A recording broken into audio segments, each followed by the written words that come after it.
In this morning's Breakfast Bible Bites, we will look more closely at the prophecy found in Psalm 40, verses 6 and 7, about Jesus, who came as the essential propitiatory sacrifice. The psalmist writes, "Sacrifice and meal offerings you do not desire. My ears you have opened, burnt offerings and sin offerings you have not required. Then I said, Behold, I come. In the scroll of the book it is written about me." Here we pierce one of the most wonderful and prophetic passages in the whole of the Old Testament, a passage in which the incarnate Son of God may be clearly seen, unlike what is written in 1 Corinthians 3:13, verse 12. Not only through a glass darkly, rather here we see him face to face.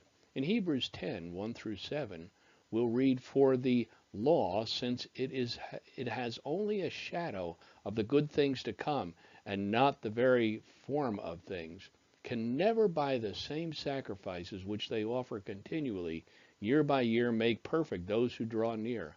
Otherwise they would not have ceased to be offered, because the worshippers, having once been cleansed, would no longer have had consciousness of sin.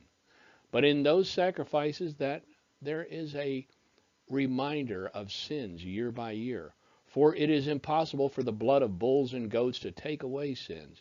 Therefore, when he, Jesus, comes into the world, he says, Sacrifice and offerings you have not desired, but a body you have prepared for me. In whole burnt offerings and sacrifice for sin you have taken no pleasure. Then I said, Behold, I have come. In the scroll of the book it is written of me, to do your will, O God." With his ears open, God in heaven hears the pitiful plight of humankind and sets out to answer it by offering himself as the perfect sacrifice, therefore fulfilling the demands of the law, requiring a death for a sin, thus beginning the process of our restoration. When it was clearly seen that mankind's dilemma could not be remedied by the unwilling sacrifices and offerings of innocent animals and birds, and after sufficient trial, so that we are without excuse, it was demonstrably certain that neither sacrifice of atonement nor the imperfect symbols of propitiation would be able to perfect deficient, free-willed, and rebellious humanity, or to make possible an acceptable eternal camaraderie in the heavenly arena between man and God. So Jesus said, "Behold, I come." These are truly prophetic words of Jesus. He is making reference to the Old Testament scrolls when he says, "In the scroll of the book it is written of me." As we have been studying these Psalms, it should by now become apparent that there is a great deal in the Old Testament to help us to recognize Jesus as the Christ and the true Messiah. To verify this premise, we need only to look to Luke 24:13 through 27, which takes place soon after the crucifixion and resurrection of Christ. That same day, two of Jesus' followers were walking to the village of Emmaus, 7 miles from Jerusalem.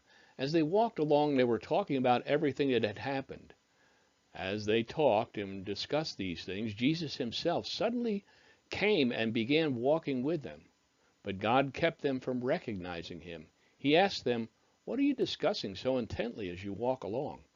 They stopped short, sadness written across their face. Then one of them, Cleophas, replied, "You must be the only person in Jerusalem who hasn't heard about all these things that have happened in the last few days." "What things?" Jesus asked. "The things that happened to Jesus, the man from Nazareth," they said. "He was a prophet who did powerful miracles, and he was the mighty teacher in the eyes of God and all the people. But our leading priests and other religious leaders handed him over to be condemned to death, and they crucified him.